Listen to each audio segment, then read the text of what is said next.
శేఖర్ రెడ్డి గారు సమయం తక్కువగా తెచ్చేసాగండి. మనతో ఫోన్ లైన్లో సీనియర్ జర్నలిస్ట్ అక్షర్ సత్యం గారు ఒకసారి వారితో మాట్లాడదాం. సత్యం గారు గుడ్ మార్నింగ్ అండి. Sir good morning sir. మీకు ప్యానల్ ఉన్న పెద్దలందరూ కూడా నమస్కారం సార్.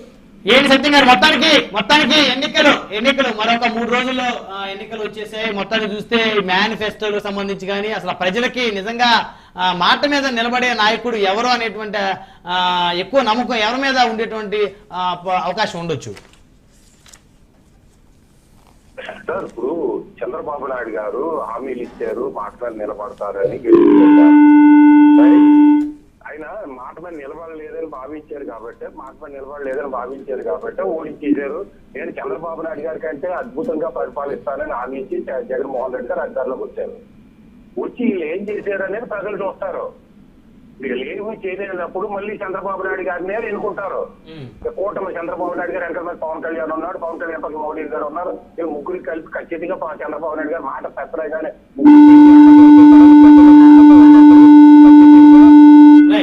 మీ దగ్గర టెక్నికల్ ఇష్యూ ఉంది సత్యం గారు. గెలిపిస్తారు, ఖచ్చితంగా కూటమినే గెలిపిస్తారు. ఎందుకంటే ఇప్పుడు వీళ్ళు 2 లక్షల ఉద్యోగాలు సృష్టిస్తానని అధికారులకు వచ్చి వాళ్ళ సొంత వ్యవస్థల కోసం, తన సొంత పరిపాలన కోసం సృష్టించిన గ్రామ వాలంటీర్ని, సచివాలయాల్ని తోటి సృష్టించి కొత్త ఉద్యోగాలను ఇందులో చూపించేసి 2 లక్షల ఉద్యోగాలు క్రియేట్ చేయలేదు కదా. అటువంటి వ్యక్తులు ప్రజలు ఎందుకు నమ్ముతారు? మద్యపానం నిషేధిస్తానని అధికారంలోకి వచ్చి తమ సొంత మద్యాన్ని అమ్ముకుంటున్న ప్రభుత్వాన్ని ప్రజలు ఎందుకు నమ్ముతారు?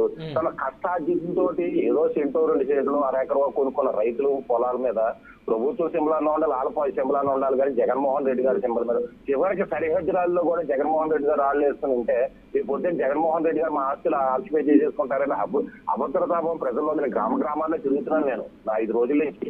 ప్రతి ఒక్కరు ఇదే పది బాబాయ్ ఈ వైసీపీ ప్రభు వస్తే మా ఆస్తులు మాకుండా, మా ఇల్లు మాకు ఉండదు. అది తప్ప నిజమా అబద్ధాల తర్వాత విషయాలు ప్రజలు మైండ్ లోకి వెళ్ళిపోయింది.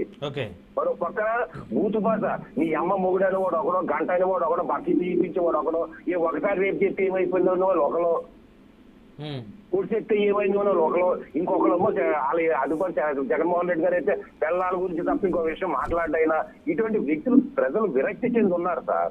సంక్షేమ పథకం ఎంచేపు జగన్మోహన్ రెడ్డి గారు చెప్పినా లేదా వైసీపీ అధికార ప్రజలు చెప్పినా ఎవరు చెప్పినా ఇదిగో అత్తగారికి బూరెట్టం, కోడలకమ్మ గారెట్టం, తమ్ముడికమ్మ చాక్లెట్ పెట్టాం, మీ నెత్తి మీద టోపీ పెట్టామని చెప్పడం తప్పించి అసలు రెవెన్యూ జనరేషన్ ఇక మేము ఈ విధంగా వస్తాం. జరిగిందే జరుగుతుంది. అయితే అవసరం రేపు పొద్దున అధికారులకు వచ్చి ఈ విధంగా రెవెన్యూ జనరేట్ చేస్తాం, ఇక్కడ ఈ పరిశ్రమ స్థాపించిన ప్రయత్నాలు చేస్తాం, తప్పులు ఏదో జరిగితే సరిదిద్దుకుంటామన్న మాట ఎక్కడైనా జగన్మోహన్ రెడ్డి గారి నోట్లోంచి కానీ సజ్జల రామకృష్ణారెడ్డి గారి నోట్లోంచి కానీ.